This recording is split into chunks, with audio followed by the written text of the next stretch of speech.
ইতালির প্রধানমন্ত্রী জর্জিয়া মেলোনির মুসলিমদের প্রতি এত রাগ কেন? কেন ইতালির মুসলিমরা জর্জিয়া মেলোনির ভয়ে সবসময় তটস্থ হয়ে থাকে? কেন মুসলিমদের প্রকাশ্যে নামাজ পড়তে দেওয়া হচ্ছে না? কেন কোনো মুসলিম ইতালির নাগরিক হওয়া সত্ত্বেও তাদের ভোটে পার্টিসিপেট করতে দেওয়া হয় না? ইতালিতে মুসলিমদের প্রতি যে অবিচার হচ্ছে, যে অন্যায় হচ্ছে, তাতে অন্য কোনো মুসলিম দেশ এর প্রতিবাদ কেন করছে না? এর পিছনে কারণ কি?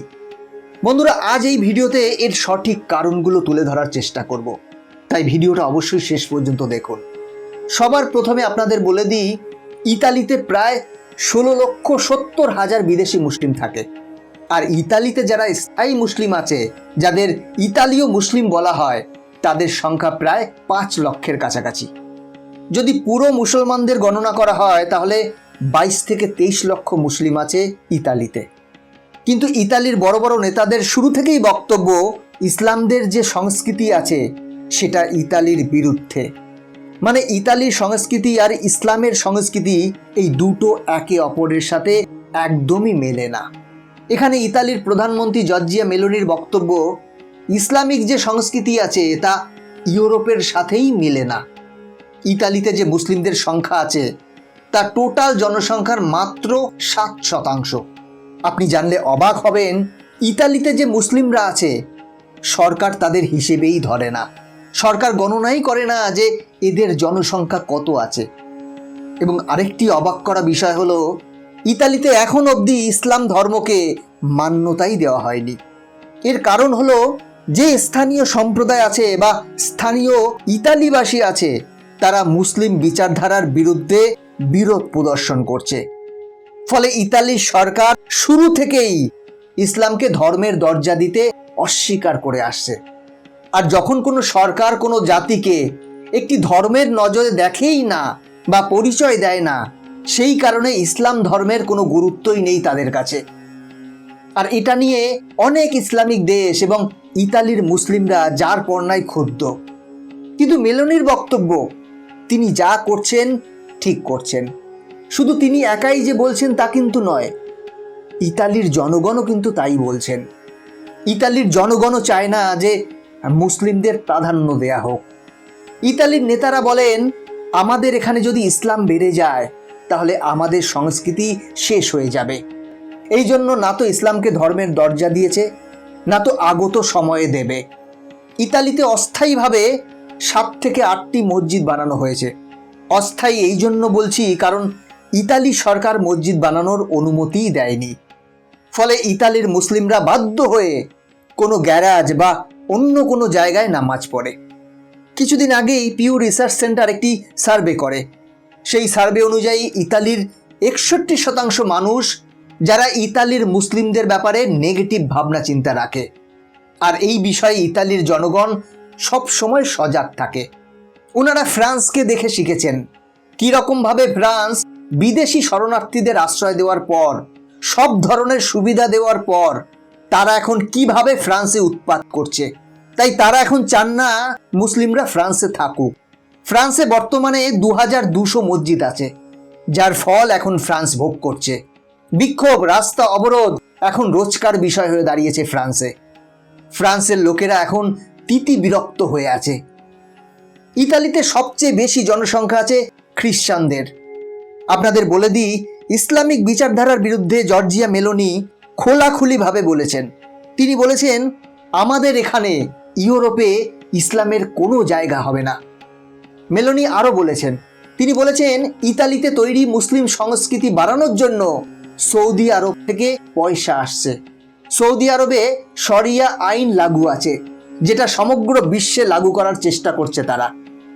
সমগ্র ইউরোপকে ইসলামীকরণ করার চেষ্টা চলছে।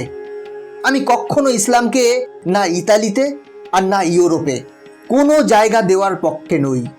কিছুদিন আগেই ইতালির একটি শহরে ওখানকার মেয়র নামাজ পড়ার উপর নিষেধাজ্ঞা জারি করে, সোজাসুজি ভাষায় ব্যান করে দেয়। শুধু তাই নয়, যে জায়গায় নামাজ পড়া হচ্ছিল সেই জায়গায় মুসলিমদের যাওয়া পুরোপুরিভাবে নিষেধ করে দেওয়া হয়েছে। ওই জায়গায় কোনোভাবে কোনো ভিড় জমা হবে না। এরপরে কিছু মুসলিম মানুষ এই মামলাটাকে নিয়ে কোর্টে চলে যায়। সব থেকে আশ্চর্যের বিষয় হলো, যে জায়গায় নামাজ পড়া হচ্ছিল ওই জায়গাটা একজন মুসলিমেরই ছিল। এই জায়গাটি বাংলাদেশ থেকে আগত এক ব্যক্তির, যার নাম রেজাউল হক ছিল। তিনি বলছেন, খ্রিস্টানদের জন্য চার্চ থাকলে আমাদের কাছে মসজিদ কেন থাকবে না? এখানে বাংলাদেশি মুসলমানদের ভালো জনসংখ্যা আছে।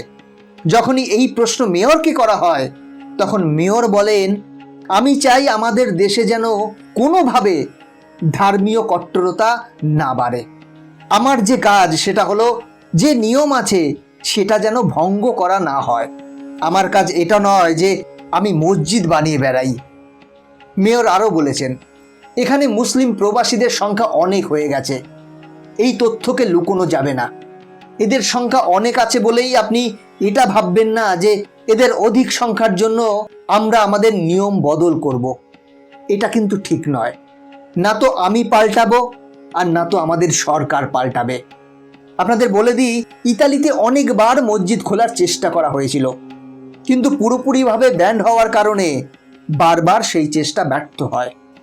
এমনটা নয় যে ইতালিতে অন্য ধর্মকে মান্যতা দেওয়া হয় না।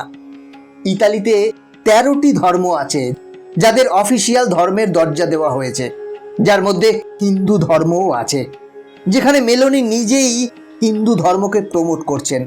বিশাল বড় মন্দির বানানো হচ্ছে, কিন্তু ইসলামকে কোনোভাবে কোনো জায়গা দেওয়া হয়নি। না তো মসজিদ বানানোর অনুমতি আছে, আর না তো সরকার মনে করে যে এদের কোনো সুবিধা দেওয়া উচিত।